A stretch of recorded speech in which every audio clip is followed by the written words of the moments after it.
የአንድ ሊትር ዘይት ዋጋ ከ8 ብር ተነስቶ ነው 20 ብር የገባው። ከፔስታል አቅም 10 ሳንቲም የሚሸጥ ፔስታል 15 ሳንቲም ሆኗል። 2 ብር የሚሸጥ ሳሙና 2.75 ሆኗል።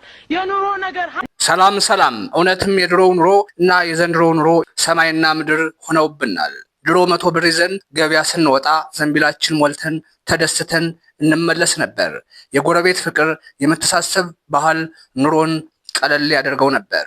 አንድ እቃ ከነበረበት 500 ይሸጥ ነበር። እቃ 1000 ብር ከገባ በ100% አንድ ነገር ጨመረ ማለት በጣም ከባድ ነው። ማንም ሰው መኖር የማይችልበት ደረጃ ነው የሚደርሰው። ዛሬ ግን 1000 ብር ይዘን ወጥተን የዘንቢላችን ግማሽ እንኳን መሙላት አቅቶናል። ኑሮማ እኛን ይዞናል እንጂ እኛ መቼ ያዝነው ወደሚባልበት ከባድ ዘመን ላይ ደርሰናል። ግን ቤተሰቦች የኑሮ ውድነቱ ለሁሉም እኩል ነው እንዴ? እስኪ እውነታውን በጥልቀት እንመልከተው። ከዛ በፊት ለዚህ ቻናል አዲስ የሆናችሁ ላይክ እና ሳብስክራይብ እያደረጋችሁ ቤተሰብ መሆን ትችላላችሁ። ቀጥታ ወደ ዋናው ጉዳይ እንሻገር።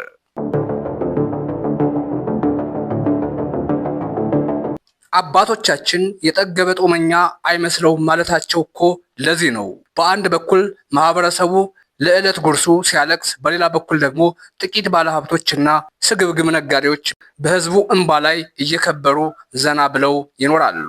አከራዩ የቤት ክራይ እጥፍ ሲጨምር፣ ተከራዩ በጭንቀት ሲያለቅስ፣ ነጋዴው ያለምንም ምክንያት የሸቀጦችን ዋጋ ሰቅሎ ሲሸጥ፣ እነሱ ዘና ብለው በሚሊዮን የሚቆጠር የቅንጦት መኪና ይቀያየራሉ። ውድ ሬስቶራንት ገብተው ይዝናናሉ። የህዝቡ ብሶት በፍጹም አይሰማቸውም። የኑሮ ውድነቱ ለድሃው ሞት፣ ለነሱ ግን ተጨማሪ ሀብት ማከማቻ ሆኖላቸዋል። ወደ ታችኛው ማህበረሰብ ስንወርድ ደግሞ ወላጆች እንቅልፍ የነሳቸው ትልቅ ፈተና መጥቷል። የልጆች የትምህርት ቤት ክፍያ እና የልብስ ወጪ። ድሮ ትምህርት ቤት መማር መብት ነበር። ዛሬ ግን ወርሃዊ ክፍያው ልክ እንደ ቤት መግዣ ውድ ሆኗል።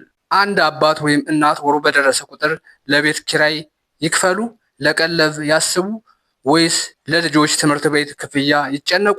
የበዓል ጊዜ ሲመጣ የልጆች ዩኒፎርም እና ልብስ መግዣ የቅንጦት ያህል ርቋል።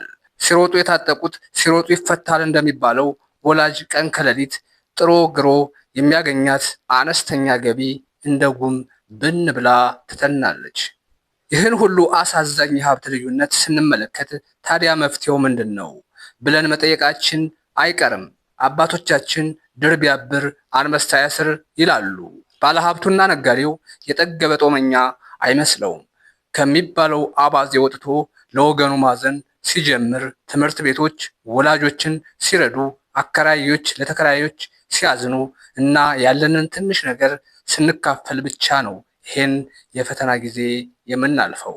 በአጠቃላይ ኑሮ ቢከብድም ጽናት አይለየን።